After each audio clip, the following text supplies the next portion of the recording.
Indonesia, negeri dengan berjuta ragam budaya bangsa, keberagaman suku, budaya, agama, adat istiadat berpadu dalam satu bangsa, Indonesia. Kejayaan di masa lampau membuat Indonesia terus berinovasi mempertahankan budaya bangsa. Bhinneka Tunggal Ika sebagai semboyan bangsa mampu menyatukan keberagaman Indonesia dengan toleransi tinggi, melahirkan rasa gotong royong yang mencerminkan budaya asli Indonesia. Keberagaman inilah yang harus tetap terjaga. Menjaga kelestarian budaya menjadi kewajiban seluruh lapisan masyarakat Indonesia agar tidak terkikis dan tenggelam oleh zaman. Pada era globalisasi saat ini, kemajuan dan modernisasi didominasi oleh orang-orang Barat, sehingga masyarakat Indonesia menjadikan orang-orang Barat sebagai cermin dalam kehidupan masyarakat Indonesia. Kebiasaan-kebiasaan orang Barat membudaya tanpa disadari dapat memberikan berbagai dampak pada bangsa Indonesia, baik dalam bentuk negatif maupun positif.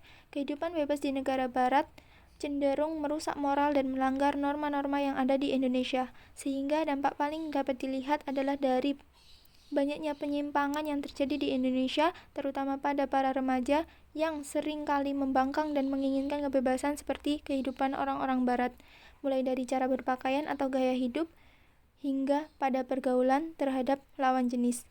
Budaya Barat yang sudah kental di Indonesia menjadikan banyak orang buta terhadap aturan atau norma yang berlaku di Indonesia.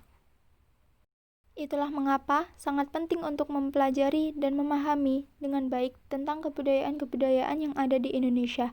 Dengan begitu, kita sebagai masyarakat, khususnya pemuda Indonesia, akan lebih bijak dalam bertindak untuk melestarikan keanekaragaman budaya yang dimiliki oleh bangsa Indonesia, serta akan lebih bijak dalam menerima budaya baru atau asing yang masuk ke Indonesia dengan memperhatikan nilai atau norma masyarakat dan juga agama sebagai pedoman hidup bangsa Indonesia.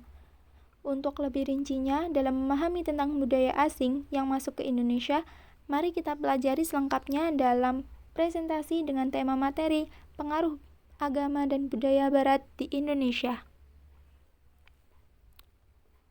Saya di sini akan sedikit menjelaskan tentang pengaruh agama dan kebudayaan Barat di Indonesia. Definisi budaya dan kebudayaan. Budaya adalah suatu cara hidup yang berkembang dan dimiliki bersama oleh sekelompok orang dan diwariskan dari generasi ke generasi.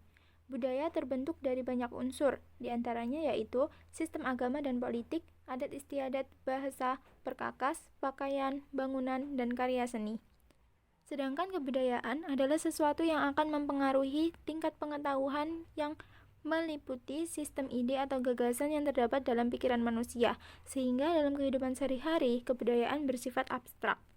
Selanjutnya yaitu, di sini terdapat faktor-faktor penyebab masuknya budaya asing ke Indonesia. Yang pertama yaitu faktor dari dalam masyarakat.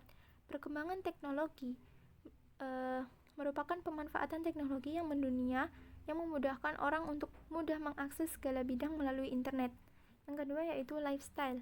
Lifestyle atau gaya hidup orang Barat dianggap keren dan modern, sehingga banyak dari masyarakat Indonesia menirukan gaya hidup orang Barat. Yang ketiga yaitu revolusi. Revolusi yang ada di sebuah negara dapat mendorong perubahan besar, mulai dari bentuk negara, lembaga masyarakat, hingga keluarga. Penemuan baru. Sebagai sebab terjadinya perubahan dengan adanya bentuk penemuan unsur kebudayaan yang baru. Kemudian yang kedua yaitu faktor dari luar masyarakat. Yang pertama yaitu perubahan sosial. Perubahan sosial di sini merupakan pengaruh kebudayaan dari masyarakat atau bangsa lain yang masuk ke dalam kehidupan masyarakat Indonesia. Yang kedua yaitu peperangan antar negara. Peperangan atau penjajahan merupakan faktor utama yang mempengaruhi masuknya budaya asing ke Indonesia. Kemudian, perkembangan kebudayaan asing di Indonesia. Yang pertama yaitu letak strategis Indonesia yang berada pada jalur pusat perdagangan internasional pada masa lampau, sehingga menyebabkan budaya dari luar dapat dengan mudah mempengaruhi dalam pengembangan kebudayaan setempat. Salah satunya menyebabkan budaya India dan Cina memberi pengaruh besar terhadap kehidupan pribumi. Yang kedua yaitu era globalisasi serta modernisasi teknologi yang terjadi saat ini juga berpengaruh besar dalam proses akulturasi budaya, terutama pada pengaruh budaya Barat di Indonesia. Negara Barat selalu menjadi cermin modern bagi negara berkembang, termasuk Indonesia. Yang ketiga, pada awalnya, pintu masuk budaya asing melalui penjajahan. dan disitulah bangsa asing menanamkan budaya mereka agar dapat mencampuri atau berakulturasi dengan budaya Indonesia. Jadi, selain untuk merampas hasil rempah-rempah, tapi juga menanamkan budaya mereka untuk mencampuri budaya pribumi.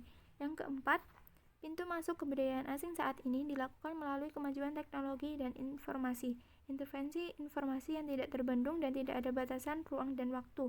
Jadi, setiap saat informasi dapat masuk ke dalam kehidupan masyarakat Indonesia, termasuk rumah tangga, sekalipun melalui media sosial atau elektronik. Selanjutnya, pengaruh budaya Barat di Indonesia.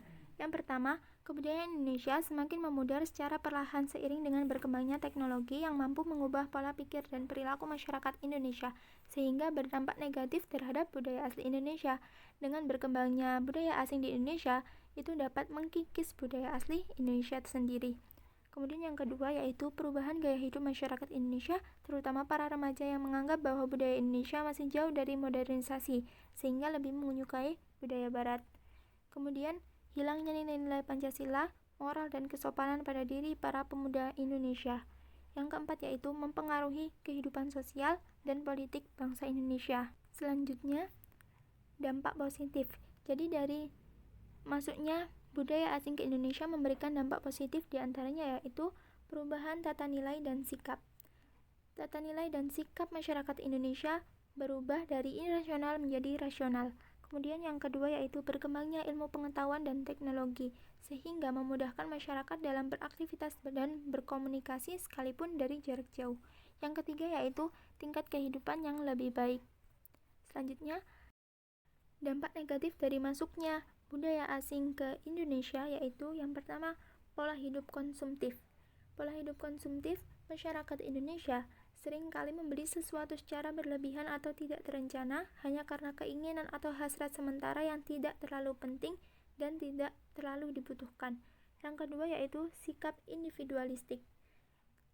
Sikap individualis ini terjadi karena kemajuan teknologi yang membuat manusia merasa tidak membutuhkan bantuan orang lain di kehidupan nyatanya.